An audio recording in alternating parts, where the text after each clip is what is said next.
warahmatullahi wabarakatuh. Alhamdulillahirabbil alamin. Alhamdulillahi wa bi ni'matihi tatimmus sholihat. Asyhadu an la ilaha illallah wa asyhadu anna Muhammadar Rasulullah. Allahumma sholli wa sallim wa barik ala Rasulillah ala nabiyyina Muhammad ibn Abdullah wa ala alihi wa ashabihi wa mawala amma ba'du. Baik Bapak Ibu dan saudara-saudara sekalian yang dirahmati Allah, mari kita buka pertemuan kita pada sore hari ini dengan membaca basmalah. Bismillahirrahmanirrahim. Ya baik, jam di laptop saya menunjukkan jam 4 kurang 4 menit. Tidak apa-apa, belum semua rabuh. Kalau tidak salah, kita masuk hadis nomor 500. Kemarin sudah 537 atau 38. 37 mungkin, sekarang 538. Wa an Anasin, dari sahabat Anas radhiyallahu anhu, anna Umar, bahwasanya Umar bin Khattab radhiyallahu anhu, ini Anas menceritakan bahwa Khalifah Umar kana idza kuhitu, apabila suasana atau cuacanya kemarau panjang, panas, kemarau niku napa? Ya, ketika tidak ada, lama tidak turun hujan, yastaski itu memohon atau meminta air. Makanya sholatnya namanya sholat istisqa. Istasqa, yastaski dalam bahasa Arab itu artinya membutuhkan kucuran air. Saya yang muda mungkin ya membutuhkan hujan. Yastaski bil Abbasi adalah Umar bin Khattab. Kalau musim kemarau panjang dan kekurangan air begitu, yastaski, dia memohon kepada Allah agar diturunkan hujan. Bil Abbas ibni Abdul Muthalib, bersama Abbas, Pak Li'e Kanjeng Nabi. Nama komplitnya Abbas bin Abdul Muthalib. Abdul Muthalib itu simbai Nabi. Jadi Abbas bin Abdul Muthalib. Waqala, ini Umar Anas, sahabat Anas mengatakan begini, ini setelah Rasulullah wafat. Jadi begitu Rasulullah wafat, sudah tidak ada nabi, yang ada tinggal sahabat semua, posisinya sama semua sahabat. Ini Anas bercerita bahwasanya Umar bin Khattab apabila ada kekeringan,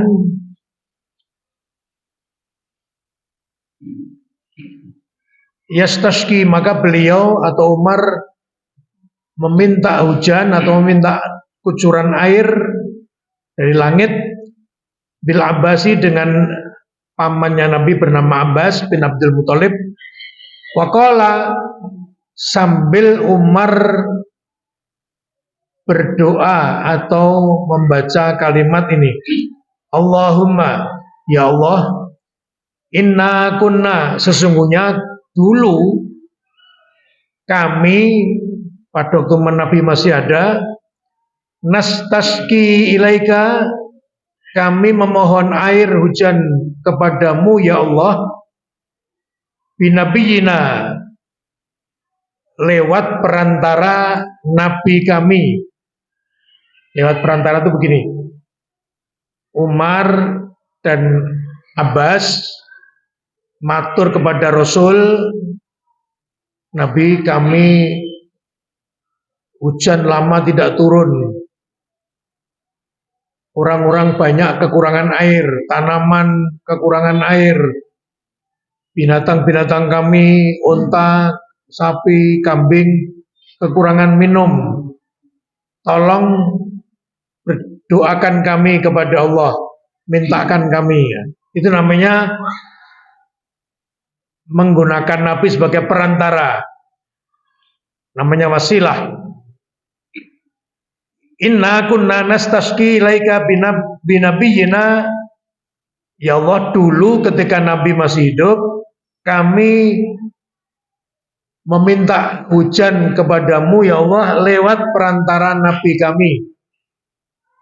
Fataskina, kemudian engkau langsung juga mengijabahi doa kami dengan memberi air. Jadi ya Allah, dulu kami waktu Nabi masih hidup kami selalu menggunakan Nabi sebagai perantara, wasilah kebutuhan air kami, sehingga kami berdoa, Nabi berdoa kepadamu dan engkau segera ijabahi doanya dengan menurunkan hujan. Itu begitu maksudnya. Wa inna, sesungguhnya kami sekarang natawassalu ilaika, kami berwasilah untuk berdoa kepadamu ya Allah, bi ammi nabiyina, karena Nabi Muhammad sudah tidak ada, kami berwasilah, kami memohon hujan kepadamu ya Allah, mintanya tetap kepada Nabi, kepada Allah, tapi lewat perantara pamannya, bi ammi, ammi itu paklik. Dan Nabi Muhammad itu waktu masih hidup sering memanggil Abbas itu juga ammi Abbas, wahai paklik Abbas, ammi ya. Ya ammi nabiyina, dengan pamannya Nabi kami. Faskina, maka berilah kami air hujan ya Allah. Fayuskaun, maka tidak lama kemudian Allah turunkan hujan. Rawahul Bukhari, diriwayatkan oleh Imam Bukhari, hadis sahih. Nah, ini termasuk kita umat Islam baik di Klaten atau dimanapun, kita kan juga kadang-kadang kemarau panjang, tanaman butuh air. Sebetulnya tidak hanya tanaman ya, semua makhluk butuh air ya, manusia ya, pohon-pohonan, binatang-binatang. Begitu air berkurang, tidak lama tidak turun hujan, maka kita boleh disunnahkan ya. Disunnahkan itu mendapat ganjaran sunnah. Itu sholat istisqa. Kemarin sudah kita bahas hadis-hadis tentang sholat istisqa, minta hujan. Ya, berjamaah. Ini besok tanggal 7 hari Ahad. Apa sudah ada yang tahu Bapak Ibu? Akan ada gerhana matahari. Maaf, gerhana bulan.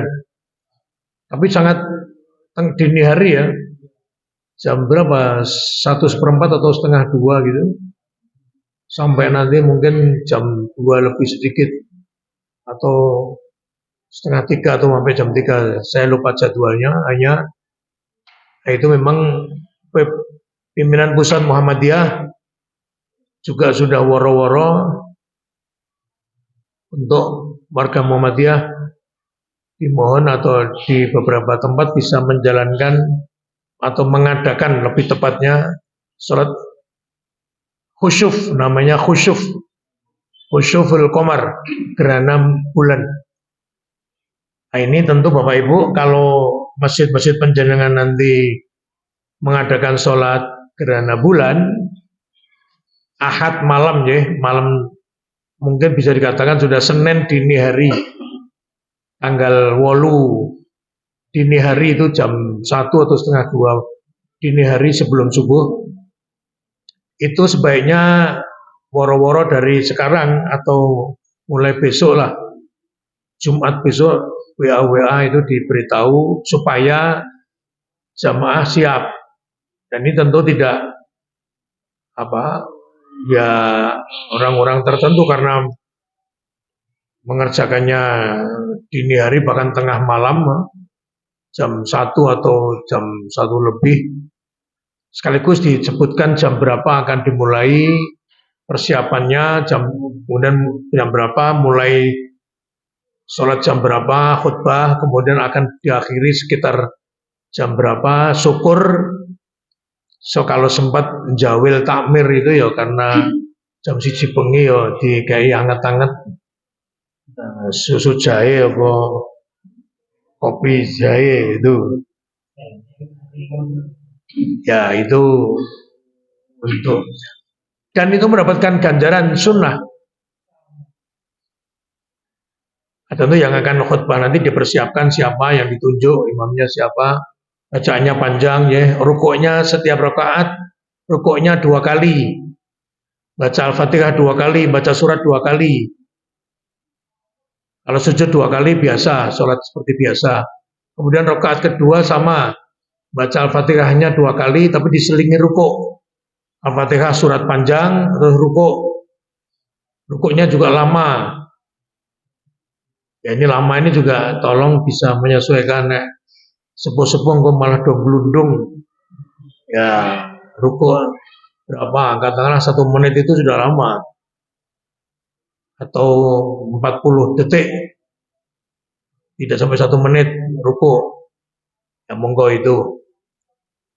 Kemudian khutbahnya isinya banyak berzikir, banyak bersedekah, banyak mengagungkan asma Allah, dan disampaikan bahwa gerhana itu seperti gejala alam yang lain, itu atas izin Allah, orang mergo bulane dipangan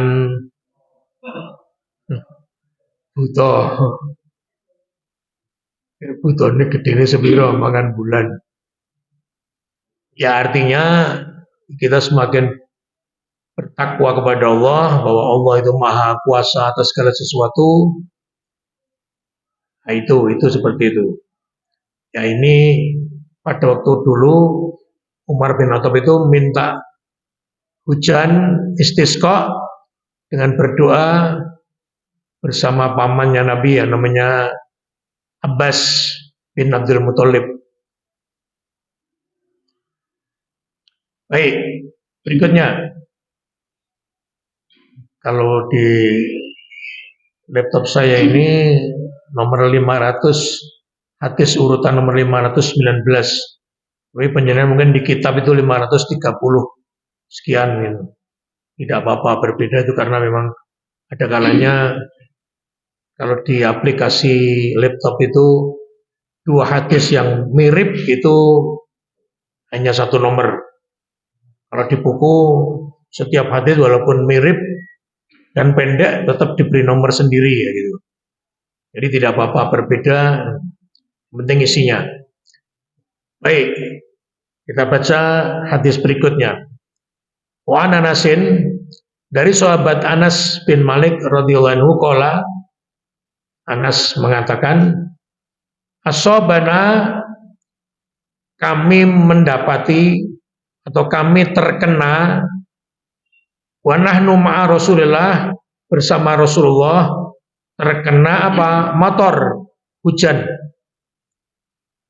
Matorun, mator itu hujan dalam bahasa Arab. Walaupun hujan sendiri tidak hanya mator, ya. Dalam bahasa Arab ada berbagai macam. Soyib itu juga hujan, soyiban. Semuanya pendek, mim, tok, ro pendek, motor. Tapi kalau toknya dipanjangkan sedikit, tambah alif, motor, motor, itu dalam bahasa Arab artinya airport, lapangan terbang.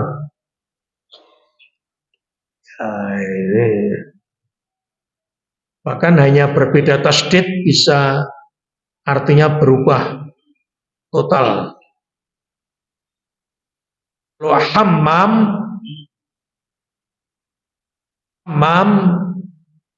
itu mimnya pakai tasdid. Nanti ada bahasa Arab yang mimnya tidak ada tasdid. Hammam. Hammam itu artinya toilet. Ini nek nganggo tasdid hammam itu artinya manuk doro.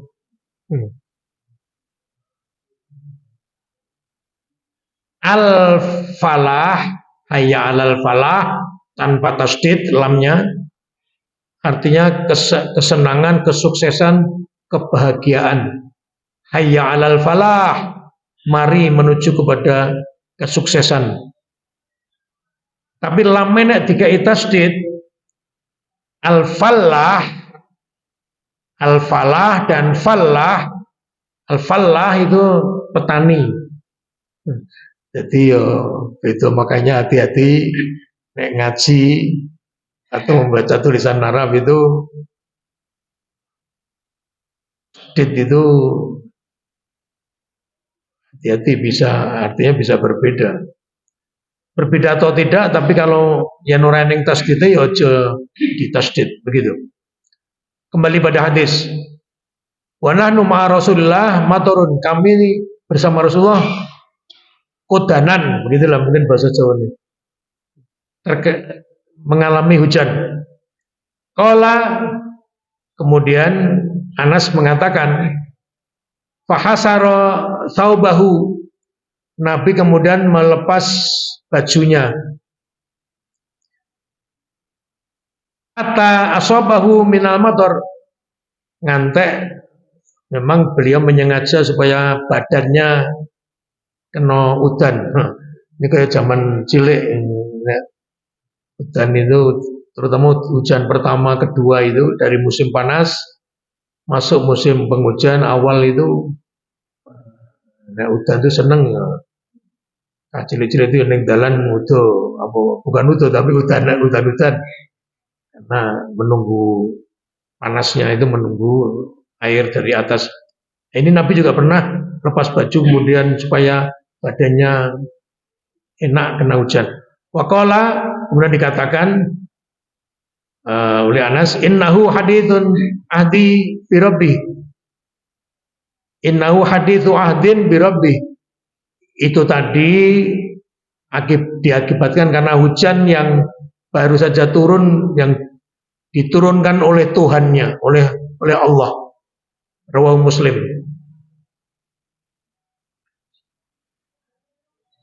Ya, sholat istisqa itu kan minta hujan. Ada yang sudah sholat istisqa, bahkan pesertanya sampai lapangan gede, nekake kiai ulung begitu, wis ndonga wis nanti mulai ora udan-udan. Ya itu ya wajar, artinya begini, ya nyuwun itu nyuwun, Allah paringi langsung ya alhamdulillah. Mungkin sampai seminggu belum turun ya tidak usah gerutu, tidak usah gerundel. Pemenang malah wah imame iki apa rasah iki anu sing donga ora pati mandi. Tidak perlu begitu. Bahkan kita sholat setiap hari kan donga, setiap sholat itu kan panjenengan mesti donga gitu. Apa ya langsung jreng langsung di paringi karo pangeran kan ya ora. Ya mungkin ono. Ya Allah muga-muga entuk bojo terus esok kenal wong nang sepur kenalan dadi kedadian. Nah, itu ya bisa saja. Tapi makanya yang sering kita dengar itu nek donga nyuwun karo pangeran kok urung diparing-paring iki ya sabar. Ya ndonga terus. Karena berdoa kita itu untuk kita ndonga itu untuk ganjaran. memohon kepada Allah itu untuk ganjaran. Dan Allah ora seneng ya nono wong ora tau ndonga. Nah, itu kemlinti itu, kemetak. Iya, kaya wis tiba-tiba tuh ora butuh ngomong. Karena kalau oksigen itu oksigen itu diambil oleh Allah, nah, kita mau bernapas dadak bayar, ambekan dadak neng rumah sakit. Nah itu banyak yang di rumah sakit itu memang butuh oksigen, ada tabungnya, bayar 200.000 mungkin saat tabung, nek kuwi entek ya glagep-glagep bayar meneh. Bahkan itu nek apa karo guyon itu duitnya kudu tokke sik, iki wis arep entek gase oksigene. Nek ora ning duit ora arep ditokke sing anyar, wah itu ya glagep-glagep. Dan itu Allah gratis kita bernafas dengan nyaman gratis. Baik, nah, itu tadi hadis tentang Nabi pada waktu hujan kemudian senang. Lanjut. Wa Aisyah, dari Aisyah radhiyallahu anha qalat anna Rasulullah, bahwasanya Rasulullah sallallahu alaihi wasallam kana idza ra'al matara, Kanjeng Nabi menawi pirsa udan menangi jawah, kala Nabi ndonga. Donganipun menapa? Menika monggo dipun hafalaken nggih. Monggo nirake kula. Allahumma shayyiban nafi'an. Rasuli Allahumma shayyiban, yaknya ditasdid, shayyiban nafi'an. Kita rangkum jadi satu sekarang. Allahumma shayyiban nafi'an. Itu artinya ya Allah. Niku tapi udane pun mandap niki nggih, udane pun mandap. Nek urung udan dongane mungkin mboten niki. Nek pun genah Jawa, baik panjenengan seneng mergo udan kuwi utawa mboten seneng, niki donga niki entuk ganjaran. Misalnya mboten seneng niku napa? Arep mantu udan. Waduh. Ya tetap doa ini. Lah tegesnya napa? Allahumma shayyiban nafi'a. Ya Allah, mugi-mugi panjenengan mangandhapaken jawah menika jawah ingkang manfaati. Hujan yang Engkau turunkan ini ya Allah semoga memberikan barokah dan manfaat. Ya apa saja. Ya biasa nggih, udan niku ya mesti ana sing seneng ana sing ora. Padha mawon panas ya padha ana sing seneng ana sing ora. Wong niku ya rena-rena. Wong udan niku wong siji sok-sok seneng sok-sok ora. Panas ya padha esuk. Nek ora neng panas, wah malah lomba-lomba arep mepe neng ndi, pokoknya duwe bayi cilik ora udan terus ora neng panas itu ya nanti popok entek. Ya makanya ini doanya gitu. Allahumma shayyiban nafi'a. Saya ingat kira-kira mungkin 4 tahun atau 5 tahun yang lalu pengajian tarjih, daerah lokasinya di Cawas, di lapangan apa itu saya lupa, Cedak Trucuk itu. Kebetulan Pak Anton ada, almarhum Pak Anton masih ada. Terus yang ngisi saya jajar Pak Anton waktu itu di tenda, di panggung. Kemudian hujan, protokol pun dongo. Kemudian saya waktu tampil baru 5 menit itu hujannya tambah terus. Kemudian saya baca ini, Allahumma shayyiban nafi'a, Allahumma shayyiban nafi'a. Kemudian saya minta jamaah menirukan banter, Allahumma shayyiban nafi'a. Ya Allah mugi-mugi Jawa menika Jawa ingkang manfaati. Terus kita teruskan, saya teruskan ngisi apa namanya tarjih waktu itu. Itu kira-kira 5 menit saya manggung, terus ndonga udane tambah terus ndonga, itu bukan malah mandek tambah terus angin mobat-mabit, tambah ndonga mulai tambah banter anginnya. Dan tidak main-main waktu itu, kemudian tenda itu bocor di tengah itu, tumpah airnya banyak sekali, orang minggir semua. Kemudian berkelompok. Saya tahu diri, begitu tambah keras hujannya tambah lebat dan anginnya sangat tinggi. Kemudian saya rampungi, saya turun, kita semua turun, dan saya minta semuanya mengamankan diri. Ternyata betul, wah itu tenda itu ambruk semua. Termasuk tenda yang ada di panggung itu ambruk. Dan ada ibu dari Bayat, 2 orang waktu itu, 1 ibu dari Bayat, itu ibunya, ibu mertuanya dokter siapa? Yang spesialis paru itu, KB Arafah, yang di Manis Renggo itu.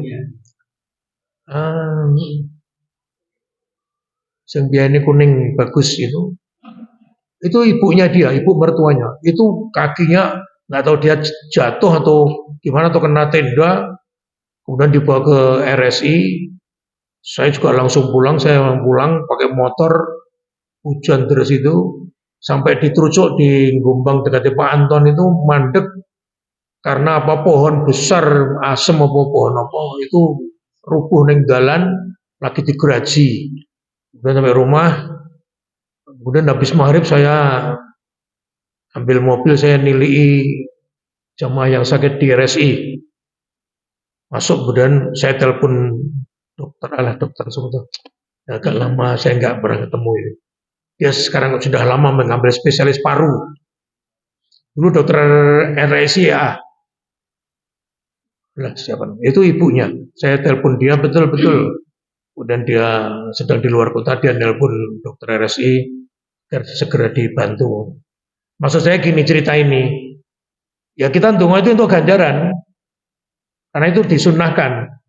Adapun kok orang langsung diijabahi tuh udane mandek, malah udane tambah banter, tendone ambruk semua, bahkan ada yang luka, ada yang terkena luka dan dioperasi. Semua tenda semuanya ambruk, tidak ada yang. Kemudian wah itu setelah ambruk itu kayak wong do ngeyep dan bingung, termasuk saya sandalin yang dimbo, lah wis ketutupan ambruk, dibongkar tendone karo kokam-kokam itu. Dan tidak main-main, tidak hanya ambruk. Tenda itu yang kita sewa 10, dokter Gani, 10 tenda, 10 tangkap, 20 atau 25 tangkap tenda itu mayoritas bengkok, besinya itu bengkok. Akhirnya Masjid Tarjih juga nyumbang, kalau tidak salah 1,5 juta kita sumbang. Ya wis bayar, saya nyumbang kalau 1,5 juta mergo bengkok. Ambuh snack-snacknya boneng dingin lagi 10 menit wis bubar. Maksud saya dengan hadis ini, ya Allah turunkan keadaan di dunia ini Allah.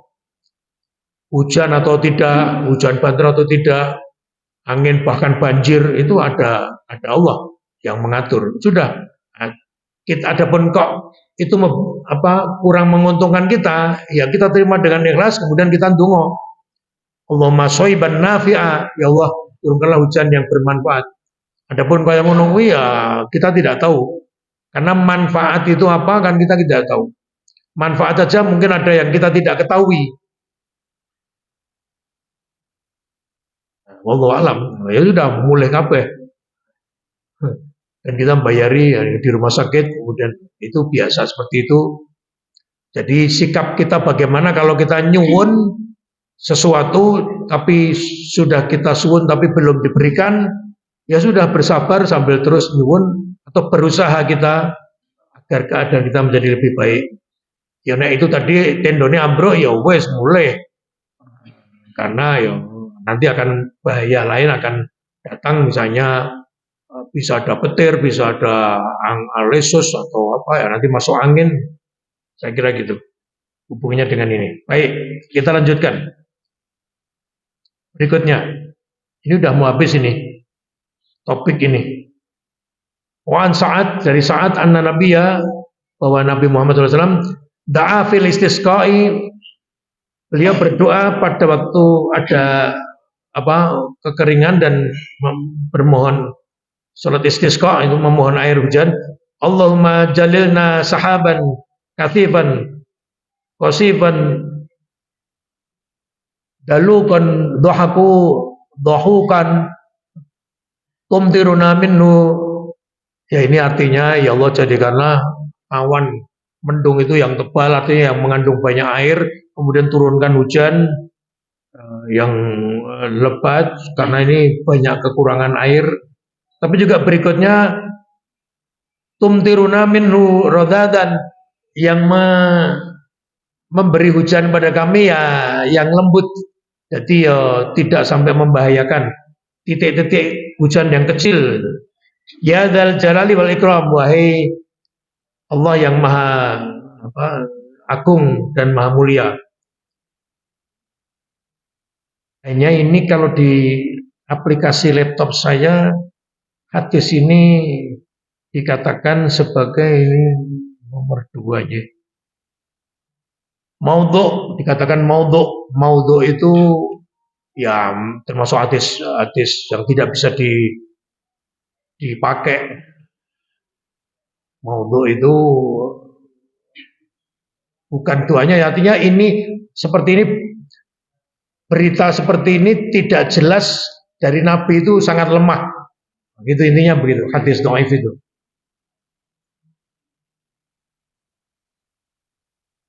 Ya, nah, yang tadi sahih tadi, kalau ada hujan, Allahumma shayyiban nafi'a. Atau ada lagi tambahan doa kalau hujannya itu terlalu membahayakan, misalnya sangat deras dan wah gini terus sak jam rong jam bisa banjir, bisa alange meluap atau membahayakan, itu ada tambahan doa yang diajarkan Nabi.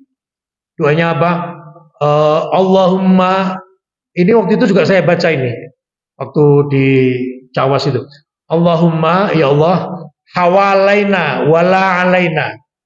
Ya Allah, turunkanlah hujan itu di sekitar kami dan tidak sampai membahayakan kami. Alaina itu artinya negatif. Nah itu Allahumma hawalaina, hawalai itu di sekitar. Ya Allah, turunkanlah hujan di sekitar kami dan tidak sampai membahayakan kami. Wala alaina. Nah, itu saja ya yang doif ini tadi, atau kalau di aplikasi saya ini doif. Tidak usah diikuti apa mana ya, ini agak panjang doanya.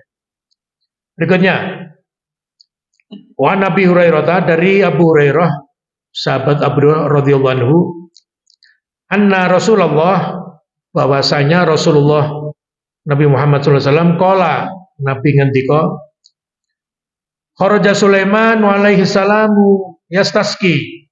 Nabi Muhammad bercerita, ini ya berita gaib.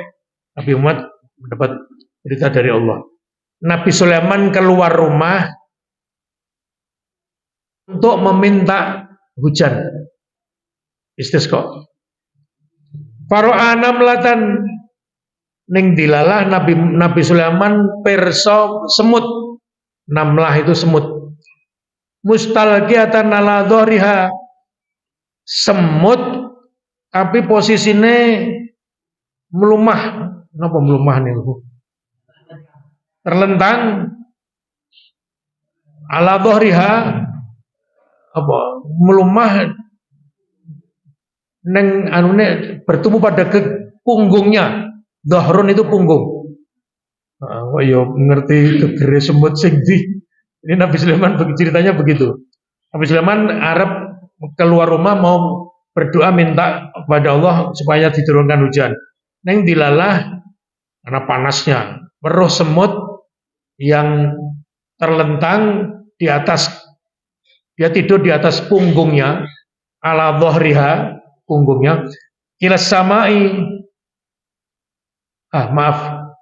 rafi'atan qawaimah, dia mengangkat kaki-kakinya Semutnya sekilo kah no. Rafi'atan itu mengangkat qawaimaha, kaki-kakinya diangkat ila sama, menghadap ke langit. Takul semut kuwi karun donga. Semut iso donga. Apa doa semut? Allahumma ya Allah, inna khalqun min khalqika. Kami ini ya Allah salah satu dari makhluk-makhluk yang Engkau ciptakan. Iki semut ya mudeng. Awak dheweke kuwi makhluk yang diciptakan Allah. Laisa binaghina an sukyaka. Kami membutuhkan kucuran hujan air darimu ya Allah. Faqala Nabi Sulaiman pirsa lan mireng pirsa semut napa angkat tangan ning sikile ning dhuwur terus gegere ning ngisor karo ndonga karena Nabi Sulaiman memang punya kemampuan bisa berbicara komunikasi dengan hewan.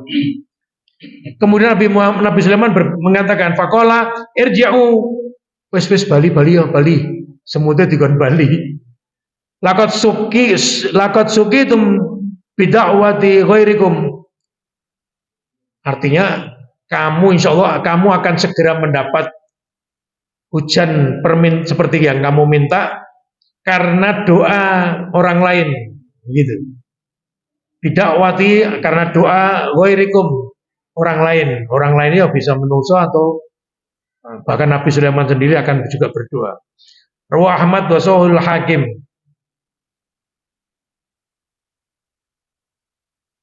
Jadi seperti itu.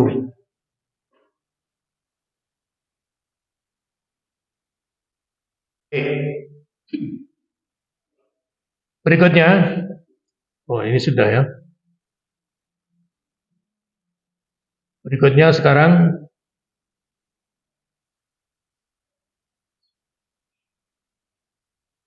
ini terakhir ini. Setelah ini judul baru. Wa Anasin dari sahabat Anas radhiyallahu anhu, anna nabiyya bahwasanya Nabi Muhammad SAW istasqa meminta air hujan atau beristisqa fa asyara bi dhahri kaffaihi. Nabi asyara itu memperlihatkan berisyarat bi dhahri, dhahrun itu ini. Dhahrun itu geger. Kaffaihi kedua telapak tangannya. Jadi Nabi Muhammad donga mboten ngeten. Minta hujannya itu nek panjenengan awake dhewe donga ora ngeten. Ini Nabi dalam hadis ini dan hadis yang lain untuk minta hujan Nabi dongane ngeten. Astane apa-apake diwalik. Ini namanya dhahrul kafi. Punggung telapak tangan. Ya, ini Nabi fa'asyara, Nabi berisyarat bihdharil kafi dengan punggung telapak tangan ilas sama. Jadi gegere punggung telapak tangan ini dihadapkan ke langit. Akhrajahu Muslim yang diriwayatkan oleh Imam Muslim. Ini termasuk khotib untuk salat istisqa. Saya juga pernah ini khutbah salat istisqa dan khutbah di Prambanan sana, di ranting apa saya lupa itu diminta untuk salat istisqa itu kita begini. Allahumma asqina ghaithan mughithan, di antara doanya itu. Ya Allah beri kami air hujan yang bermanfaat, yang membantu. Itu Imam Muslim. Baik. Sudah selesai dari tentang istisqa ini. Silakan mungkin ada yang mundur perso atau ada beberapa hal yang ingin ditanyakan baik tentang hadis yang kita baca maupun hadis atau tentang permasalahan yang lain, silakan. Bab berikutnya itu babul libas, bab tentang berpakaian, tentang pakaian. Monggo yang ada yang mundur perso, monggo Pak. Waalaikumsalam warahmatullahi wabarakatuh.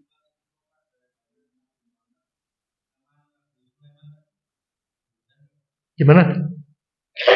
Salat istisqa Nabi Sulaiman, ya ini Allah alam kita tidak tahu syariatnya. Hanya begini, mulai Nabi Adam dan sampai Nabi kiamat dan sampai Nabi Muhammad sampai nanti kiamat itu umat Islam, nabi-nabi dulu semuanya sama karena bersumber dari satu, ya bersumber semuanya dari Allah. Baik Nabi Adam, Nabi Idris, Nabi Nuh, Nabi Hud, Nabi Sulaiman, Nabi Musa. Adapun mereka tetap semuanya mengesahkan Allah. Tauhid namanya tauhid. Dari dulu umat manusia mendapat dakwah dari rasul-rasul dulu, semuanya yang paling prinsip adalah tentang dakwah tauhid, mengetahui, memahami dan meyakini bahwa Allah itu, bahwa bumi ini ada yang ngatur, ada yang menciptakan, yaitu Allah. Kalau kita sekarang ini syahadat. Kemudian di samping itu juga mengakui nabi-nabi Allah yang dikirim. Nabi Adam ya Nabi Adam waktu itu. Nabi Nuh ya Nabi Nuh. Kemudian ada juga syariat. Al-Quran menyebutkan bahwa Nabi Isa, Nabi yang saya hafal ya, tentang Quran, di dalam Quran ada Nabi Ismail, disebutkan dalam Quran, mengatakan kepada umatnya, mengajak umatnya untuk sholat, termasuk Nabi Ismail dan Nabi Isa. Hanya carane sholat apa ya podo karo syariat yang dituntunkan kepada Nabi Muhammad, wallahu alam.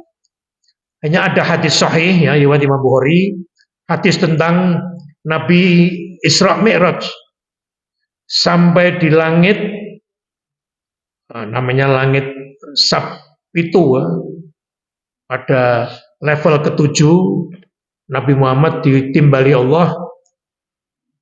Itu dikatakan itu hadisnya panjang sekali. Misalnya masuk langit pertama. Karena yang Nabi Muhammad sing dereknya malaikat Jibril. Itu Assalamualaikum, malaikat Jibril begitu. Jadi itu pintunya ditutup gitu. Langit pertama itu. Ada jawaban Waalaikumsalam. Dikatakan mananta, kowe iki sapa? Jibril menjawab, Jibril, kula Jibril. Dan ini belum dibuka ini langitnya. Kemudian ada lagi pertanyaan, terus sing sijine kuwi sapa? Gitu. Kemudian dikatakan ini Rasulullah Muhammad SAW. Kemudian baru dibuka pintunya. Kemudian begitu juga nanti di langit kedua, ketiga sampai ketujuh, baru Nabi Muhammad kemudian menghadap Allah. Didhawuhi sholat ping 50 kan gitu. Wes terus Nabi Muhammad medun langit ke-6, ke-5, ketemu Nabi Musa. Itu hadisnya bercerita, Nabi Muhammad bercerita aku ketemu Nabi Musa. Kemudian ditakoni Nabi Musa, Nabi Muhammad penyen didhawuhi napa kali Allah. Kula didhawuhi salat ping pinten ping 50. Wah. Panjenengan kula aturi wangsul. Mboten kuat umat panjenengan, mboten kuat. Umat kula men mboten kuat. Umat panjenengan cilik-cilik. Ringgih-ringgih, umat kula nu gede-gede mboten kuat. Nabi Muhammad kembali. Ini hadis harus kita percayai, hadis sahih. Sampai di atas, ya Allah, saya nyuwun diskon keringanan. Kemudian dalam hadis ini diberikan diskon, ketemu medun meneh diskonnya 5. Jadi 45, ketemu meneh Nabi Musa mboten kuat panjenengan, platuri minggah meleh mang nyuwun diskon. Kemudian nyuwun mulai diskon ngantek, bola-bali ngantek 5 waktu sholat. Awalnya dari 50 kali sholat. Dari sini logika kita memahami Nabi Musa dan umatnya juga diperintahkan sholat. Hanya sholatnya piye Allahu alam. Tapi pasti sholat dan yang disembah adalah hanya Allah Rabbul Alamin. Mencarane Bahkan Quran pun tidak menyebutkan caranya. Rokaatnya ya ora disebutke, carane ora disebutke. Quran hanya menyebutkan misalnya warka'u marrokiin Al-Baqarah. Rukuklah kamu bersama orang-orang yang rukuk. Wi tegese Quran Allah menunjukkan atau mendawuhi yen kowe salat itu bareng wong liyane. Tegese salat ku aja dhewe-dhewe, jamaah. Dalilnya itu tadi Al-Baqarah. Saya lupa ya, 34 atau 4 berapa sebelah kanan itu. Warka'u marrokin dan rukuklah kamu bersama bareng-bareng karo orang-orang yang rukuk. Itu jadi apakah syariatnya sama? Wallahu alam, hanya secara garis besar sama. Menyembah Allah yang ahad, yang tunggal, tidak ada Tuhan lain. Orang duwe putra, orang tahu dilahirke, lam yalid walam yulad. Allah itu tidak bermula dan tidak berakhir. Nek panjenengan nganggo awalan, nganggo akhiran. Awalan itu ya lahir panjenengan tahun piro, sasi apa, satu legi atau apa monggo itu. Dan nanti akan ada akhirnya kita meninggal tahun berapa, sasi apa. Tapi kalau Allah tidak pernah berawal, tidak pernah berakhir, ya ada terus Allah itu. Itu yang disembah itu. Dan semua nabi syariatnya sama. Maksudnya sama itu pasti ada syariat tauhid, kemudian ada juga ibadah-ibadah di tengahnya, membayar zakat ada. Hanya apa podo carane salate rakaat-rakaatnya wallahu alam, kita tidak tahu. Wonten sanesipun boleh di luar yang kita bahas, hadis yang kita bahas boleh. Monggo.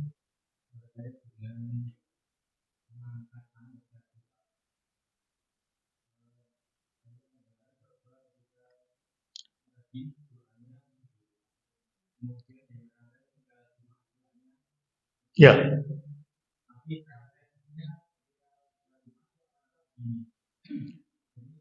Iya, kalau ada khotbah Jumat dungane ngeten, ada baiknya penjenengan ya nek wis rampung salate dicedhaki dikandani ngoten.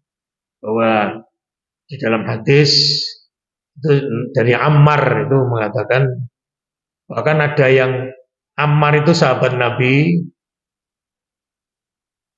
dia tidak Jumatan, kemudian ada yang dia tidak khotib maksudnya ya. Khotib itu dungane tangan loro ngeten niki. Kemudian didongake semoga Allah menjelekkan kedua tanganmu. Karena Nabi Muhammad saya tahu dan saya mengalami itu dungane orang nganggo tangan loro ini tapi dengan satu jari. Itu. Memang ada yang berpendapat ini sunnah. Artinya nek orang ini ya ora apa-apa menurut pendapat tadi. Tapi kalau kita ya sudah dan itu hadisnya sahih. Kalau saya khutbah Jumat selalu tangan kita begini. Nek penjenengan pirsa kasih tahu hadisnya bahwa Nabi mengangkat jari telunjuk pada waktu ada juga yang dengan begini ya, dengan menengadahkan kedua tangannya begini Pak. Ada. Jadi berarti bagaimana Pak? Ya kondisional. Dungo pas istisqa ini. Dungo pas khutbah Jumat begini. Dungo liyane ya bahkan istisqa itu ada juga istisqa yang begini dan tinggi, tangannya tinggi sampai dikatakan Nabi itu sampai ketiaknya tuh kelihatan. Karena Nabi mungkin pakai gamis yang lebar gitu. Jadi tangannya diangkat tinggi-tinggi. Seperti kalau haji itu di atas Bukit Sofa dan Marwah itu juga ada syariat untuk mengangkat tinggi-tinggi. Saya kira gitu ya, empan papan artinya atau papan empan itu bisa dipakai. Wonten sanesipun monggo.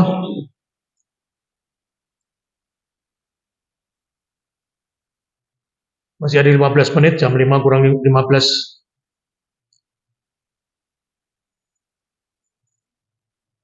Atau kita lanjutkan ini, bab baru, babul libas, bab tentang pakaian.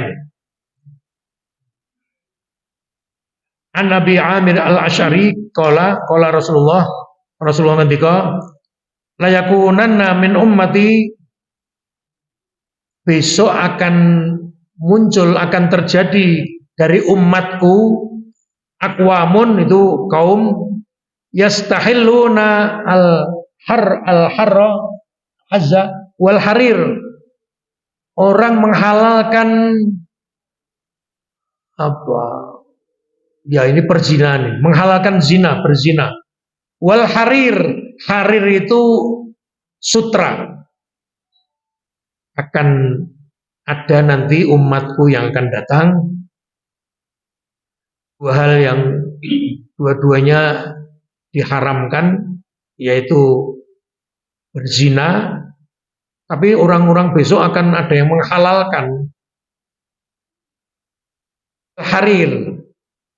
Harir itu kain dari sutra. Rawahu Abu Daud wasluhu fil Bukhari. Diriwayatkan oleh Imam Abu Daud dan asalnya dari Imam Bukhari. Kalau berzina jelas ayatnya Al-Quran. Wala taqrabuz zina. Dan dalil-dalil hadis sangat banyak.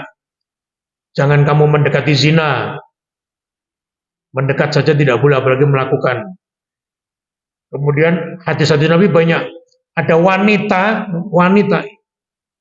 yang datang kepada Nabi, hadisnya sahih. Ada di Bulughul Maram juga, kalau tidak salah, ingat saya. Nabi, dia lapor Nabi, saya tolong tegakkan hukuman untuk saya. Wah, hebat sekali ini wanita ini. Jadi datang menghadap Nabi, minta dia dihukum. Tegakkan hukuman atas saya, Nabi. Nabi kemudian bertanya, lainnya apa? Saya berzina. Kan hati itu Nabi tidak langsung menghukum, tidak. Nabi dikatakan, enggak, jangan-jangan kamu hanya main-main, kamu bukan berzina. Betul, Nabi, saya berzina.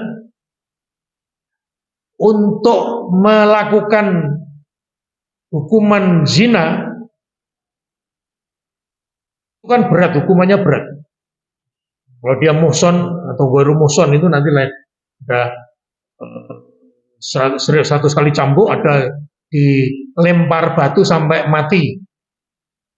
Maka Nabi bertanya sampai jelimet, sampai detail. Apa betul kamu berzina? Ya Nabi. Kira-kira begini ya. Ini perut saya sudah besar. Kemudian ya wis, pulang saja kamu.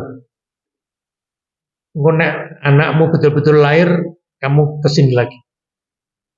Singkat cerita, sekian bulan anaknya lahir. Orang perempuan tadi datang kepada Nabi.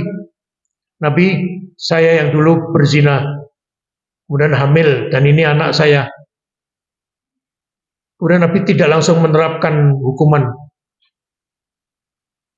Susonono sik sampai 2 tahun. Beri dia haknya, hak bayi itu. Kalau sudah nanti kamu datang ke sini. Kalau sudah 2 tahun, sudah masanya kamu pisah dengan anakmu, disapeh ya. Kamu cari orang yang akan memelihara bayimu. Betul, datang lagi orang itu. Apa kamu sudah mencari orang? Sudah, ini. Baru betul-betul dia berzina dan mengaku, dan semuanya rentetannya sudah dibuktikan. Wanita tadi betul-betul akhirnya dirajam. Mati. Artinya zina dalam Al-Quran larangannya sangat kuat, dalam hadis juga sangat kuat. Hanya gini, nek menuduh orang lain berzina, wah ini yang berat, Quran ini berat. Artinya yang menuduh itu berat. Kok berat Pak? Harus mendatangkan 4 orang saksi.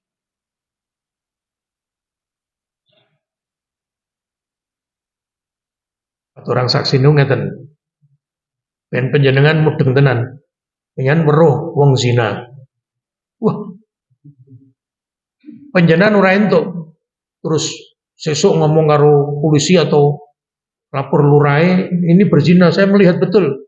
Demi Allah saya melihat. Maka hakim harus mengatakan saksi ini sopo. Mboten enten kula dhewe, ning kula weruh tenan. Misalnya ini kalau foto, tidak bisa dipakai. Quran mengatakan harus ada 4 saksi.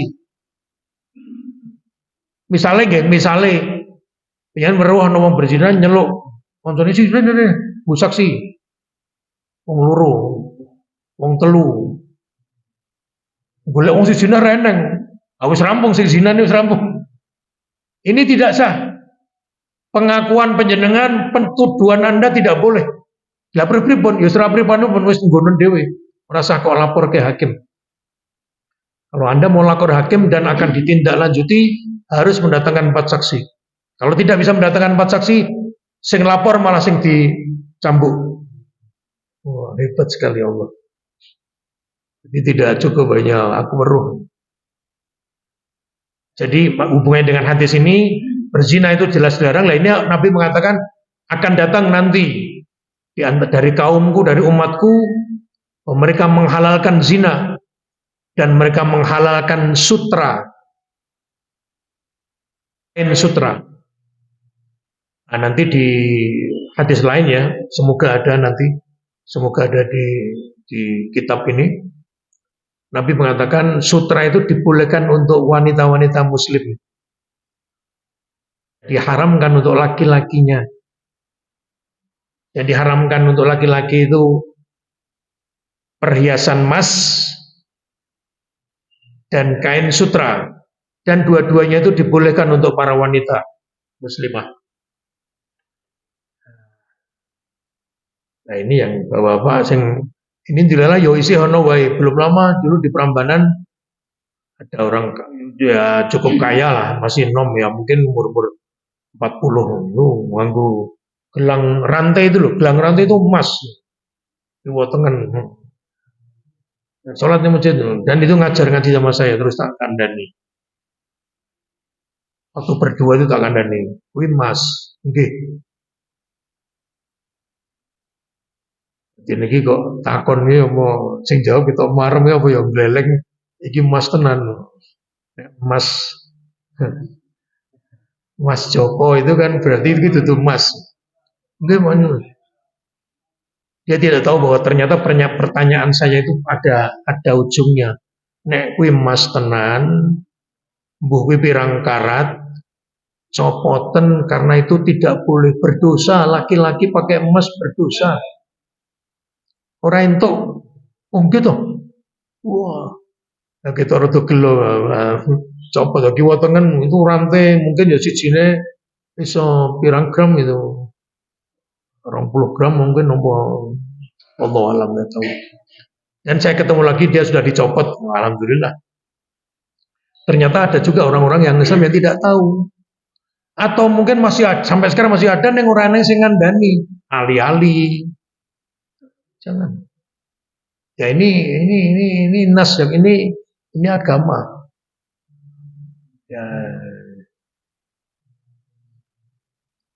Ya, saya masih teringat juga tahun 2000 saya haji, saya sempat masuk raudhah. Karena dulu belum diatur seperti sekarang, raudhah waktu itu bebas-bebas ngeri wani susuan itu mlebu. Saya sampai tempat di raudhah berkat-berkat. Suatu saat saya di raudhah dan umpamanya nggih salate madhep mriku. Ini rumahnya Nabi sebelah sini. Tembok ini rumahnya Nabi. Saya persis di sebelah tembok itu. Salatnya menghadap sana. Di samping saya kira-kira jarak 1 meter itu orang polisi Arab yang jaga. Terus dia diam karena saya ngaji lama gitu. Nah, saya pakai peci hitam. Kamu orang Indonesia? Iya. Kita kon di Indonesia? Iya. Kasih tahu teman-temanmu itu. Apa? Orang Indonesia itu senang sekali laki-lakinya pakai emas. Pakai cincin emas. Apa mereka tidak tahu itu haram, tidak boleh dipakai? Saya nek diomongi kandanan wong Indonesia, aku kon ngandani jamaah haji wong kata saya ora kenal wong Sumatera, wong Bali, wong saya yang mengen oh iya, saya cuma gitu aja. Kan dia taunya orang Indonesia pada Indonesia kandhanono, ya. Terus dia diam. Terus tak jawil, karena dia silo, tak jawil. Kamu tidak tahu apa? Menurut saya, orang Arab banyak sekali juga pakai sutra. Wah, karena saya ingat hadis ini. Kan larangan Nabi dua. Laki-laki dilarang untuk menggunakan emas dan sutra, kain sutra. Dan dua-duanya dibolehkan untuk para wanita. Nah, wong itu ajawil. Kamu tidak tahu bahwa menurut saya orang Arab yang saya lihat banyak sekali pakai pakaian bagus-bagus mahal pakai sutra. Padahal aku ya ora ngerti sing dienggo sutra apa ora. Hanya aku ya ora kalah satu ben siji-siji ora 1-0. Tak omongi dia ternyata kaget dia. Manduk-manduk, oh iya. Nah, artinya memang dua ini yang dilarang oleh Rasul, penggunaan kain sutra dan emas untuk laki-laki muslim. Ada yang nyerang aku, oh Indonesia, ya ada kan, memang saya pernah mengingatkan juga. Wong suge-suge sosok ora tau ngaji itu, ora tau ngaji, suge-suge ora tau ngaji. Sing gelem ngaji wong ora sugih. Akhirnya tidak banyak tidak tahu. Ya akhirnya saya kira karena orang-orang Arab yang laki-laki itu juga gamis-gamisnya itu menurut saya itu wah ini di samping parfumnya sangat harum baunya dan aku ya nebak-nebak baik asal ngomong. Kamu nggak tahu bahwa orang Arab itu banyak menurut saya lihat mereka pakai baju dari sutra. Oh, dia tidak mengatakan, oh itu bukan sutra, enggak. Dia meneng wae panggut-panggut, oh iya. Ya, artinya Nabi ini emas dan sutra tidak boleh untuk laki-laki. Hanya di dalam qaul aqwal, artinya pendapat-pendapat ulama nanti memang ada yang menghalalkan bagi laki-laki sutra itu tidak sampai haram. Yoning namanya medun sidik, posisi hukumnya jenenge makruh. Makruh jane apike ya ditinggal. Apalagi nek tujuannya jane mengarep nduduhke nek pakaiane larang barang itu ya itu kan wis namanya riya atau sum'ah, pamer, saya kira gitu. Baru satu hadis sudah jam 5. Ya. Ya. Sutra kecewa itu apa?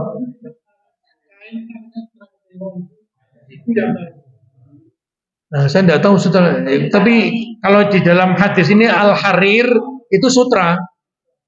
Lah, nganggo kecewa apa tidak aku ramu. Ya ginilah. Ya api itu boleh amane itu minimal makruh minimal. Nek makruh itu kan merasa ditindake. Nek penjenengan copot ora dinggo itu ganjaran. Adapun nek itu wah ternyata itu dilarang, nah itu malah badi.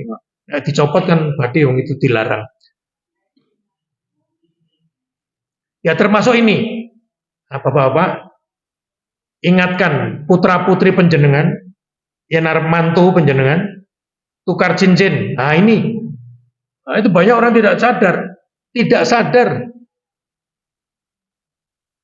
Oh ya nek tukar cincin wi ali-aline gembreng, apa sekrup, mesti ya emas ya biasanya itu emas. Nah ini harus hati-hati. Pertama kalau menurut Masjid Harjo itu ya rasa tukaran cincin nih ngopo, nah gitu loh. Tapi toh misalnya harus ya wis ya pun baca tuku niku ya wis sing dinggokke sing wedok wae sing lanang rasa dinggo disimpen ning lemari. Nah, gitu.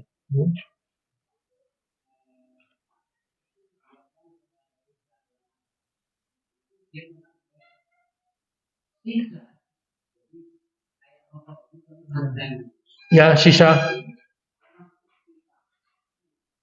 itu sisa namanya. Jadi kaya tulup ya.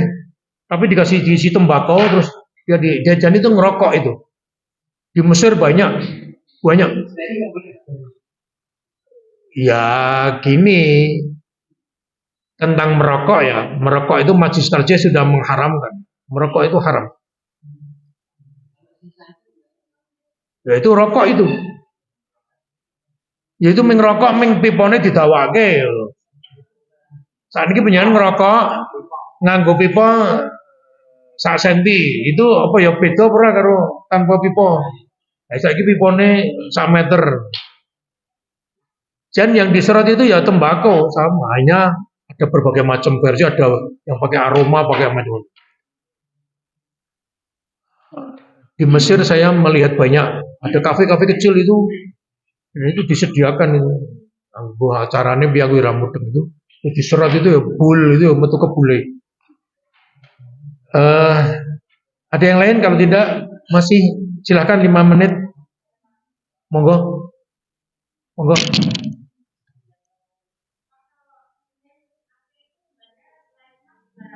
Apa? Ya tidak apa-apa, kan sing dilarang emas, bukan embane. Emban itu apa? Batunya ya. Ya bukan batunya yang dilarang, tapi unsur logam yang terbuat dari emas itu, yang itu dilarang. Bahkan makan minum, sendok, piring, penyanyi dua piring emas, itu haram dipakai untuk makan. Nanti mungkin ya, berikutnya. Gelas, atau dari perak, itu tidak boleh. Apa ya eneng? Ya ampuh, pokoknya ini nabi ngono. Wong geleleng piringnya emas. Beneran duit di coklek sithik di jolke duit. Ya, saya kira gitu Bapak-bapak. Monggo.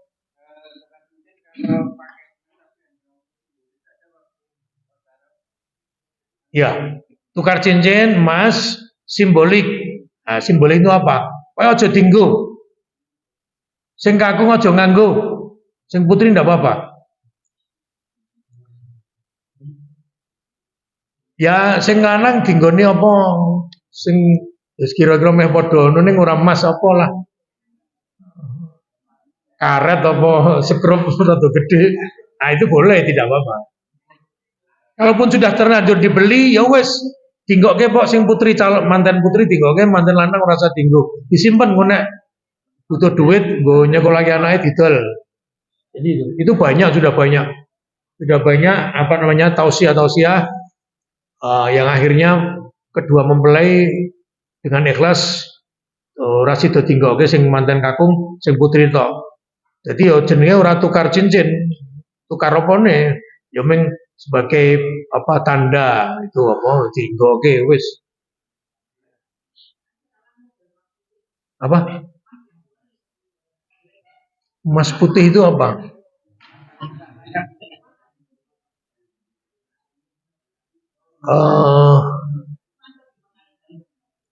Kalau itu masuk emas mungkin warnanya tidak gini, mungkin yang pertama memang materinya, substansinya emas itu dilarang untuk laki-laki.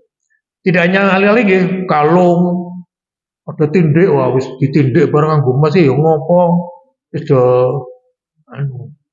Nah, itu diantara ya memang substansinya emas ad-dahab dalam bahasa Arab, wal fiddah itu ad-dahab itu emas, itu yang dilarang oleh Nabi. Adapun emas putih yang Anda tanyakan saya tidak tahu, tetapi kalau itu substansinya emas apalagi mungkin lebih mahal, nah itu malah sebaiknya tidak pakai. Laki-laki juga tidak pakai. Kalau wanita silahkan. Penjenengan kena batangan disimpan kena. Bapak-bapak duitnya turah oke ratusan juta, tuh oke mas batangan simpan boleh. Yang dilarang tuh nganggo. Ya biar ora dinggo ora apa-apa. Moga aja. Mari. Ya. Oke, wah ini ya bagus ini. Nah, Pak, bagaimana Pak rokok? Sekarang saya beri penjelasan dulu. Majelis Tarjih pimpinan pusat Muhammadiyah sudah ketok palu, sudah diputuskan rokok itu haram. Ya. Oh, sudah 10 tahun yang lalu lebih. Hanya, ini yang mungkin bagi perokok ini rada seneng ini. Belum ditanfid oleh pimpinan pusat Muhammadiyah.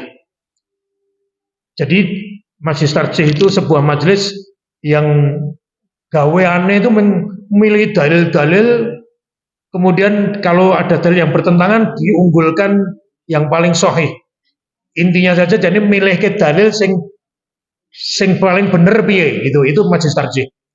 Nah, setelah Majelis Tarjih ketemu itu biasanya berjenjang ya, dari daerah PDM kemudian diajukan ke wilayah, dibahas, masalahnya sama, dan wilayah lolos diajukan ke pimpinan pusat, dibahas dalam muktamar tarjih, banyak kiai-kiainya kumpul kemudian membahas. Kalau nanti lolos itu namanya ditanfid, diputuskan bahwa tarjih mengatakan rokok itu haram. Tentu nanti dalil yang mengikutinya banyak disebutkan.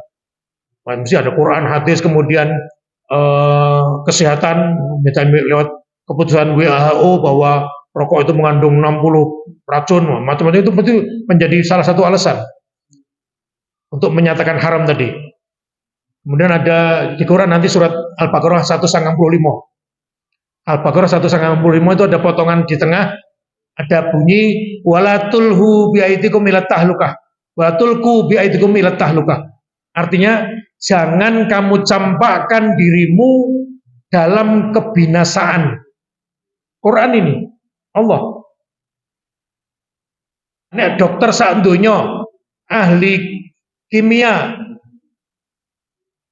sak donya sudah menyatakan bahwa di dalam tembakau yang dibakar itu ada racunnya. Ini. Akhirnya ditulis dalam kemasan rokok itu, merokok membunuhmu. Enggak tahu ada itu. Nah, itu diterjemahkan dalam semua negara. Kalau di Perancis itu fume tue, ngerokok itu membunuhmu. Kalau sampai seperti itu maka haram merokok. Kalau sudah haram merokok, dodol itu ya ora entuk. Tuku ora entuk, dodol ora entuk, ngerokok ora entuk. Sama seperti alkohol. Apa namanya? Alkohol misalnya apa? Namanya apa? Kok ya mudeng. Ciu. Haram. Oh, ciu itu kebetulan yang terkenal ciu itu di Solo ya, namanya Bekonan, Kecamatan Bekonan. Saya orang Solo. Itu dari tebu. Itu kalau diukur kadar alkoholnya sampai hampir 40%. Oh, itu ngeblak itu sing ora kulino. Maka memproduksinya haram, penyambut geneng di pabrik ciu. Ngopo? Kalau tukang muda itu dosa ora entuk.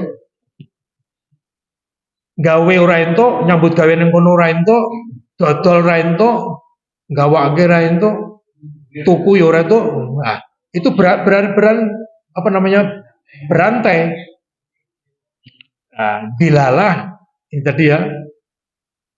PP Muhammadiyah ini belum memutuskan, belum mentanfid rokok yang sudah diharamkan oleh Majelis Tarjih. Jadi di atas Majelis Tarjih ini ada namanya tadi tanfid pimpinan. Jadi semua pengurus Muhammadiyah pusat dikelompokkan, kemudian mendengar paparan dari Majelis Tarjih bahwa rokok itu haram. Nah, nanti kan pertanyaannya diantaranya begini, lah nek rokok kok haram ke? Terus sing do nandur mbako kuwi arep kok kei solusi apa? Nah gitu. Sing nandur. Terus sing nyambut gawe ngerajangi mbako, manis renggo apa ning ndi itu. Arep kok kei gawean apa? Yen kowe urung iso ngei gawean engko sik. Atau paling tidak ya ini memahami bahwa Tarjih sudah menyatakan haram. Wah iki yo ki biyen arep ngumumke turung sampai sekarang belum kita dengar. Pimpinan Pusat Muhammadiyah mengumumkan walaupun petinggi-petinggi PP sing perokok termasuk almarhum dulu rektor Muhammad Malang siapa? Mantan Menteri Pendidikan Malik Fajar. Itu saya dengar bahwa Malik Fajar itu wah ngerokoknya kepas-kepas suraman begitu bro Tarsi mengharamkan itu ya terus nyutu apa mungkin berusaha menghilangkan. Wallah. Yang jelas di situ ada mubadir.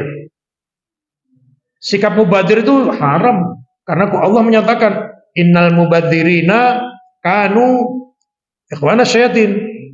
Sesungguhnya mubadir itu koncone setan.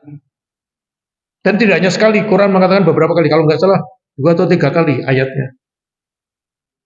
Dan betul-betul sudah diputuskan bahwa merokok itu adalah mubadir, ngobong duit, itu ya dari segi mubadirnya wis haram. Burung dari segi kebule pulus, kiwa tengene nyerot, ini perokok pasif namanya. Itu potensi sakitnya bisa lebih tinggi. Jadi sing lanang rokok, sing wedok malah iso ngeblak luwih dhisik karena perokok pasif. Jadi berbagai pertimbangan macam-macam. Saya kira gitulah. Pertanyaannya ini nek dodol rokok pripun, Pak? Niku sing laris sih. Ya, kalau dipahami bahwa merokok itu haram ya menjualnya juga haram. Ya, monggo ini hanya Muhammadiyah belum memutuskan. Baru majelis tarjih bagian salah satu majelis di Muhammadiyah dan itu majelis yang utek-uteki hukum. Enggak tahu kita sampai. Saya kira itu semoga ada manfaatnya. Sudah jam 6:10. Dari saya mohon maaf. Assalamualaikum warahmatullahi wabarakatuh. Kita tutup dengan kafaratul majelis, monggo. Subhanakallahumma wa bihamdika asyhadu an la ilaha illa anta astaghfiruka wa atubu ilaik. Assalamualaikum warahmatullahi wabarakatuh.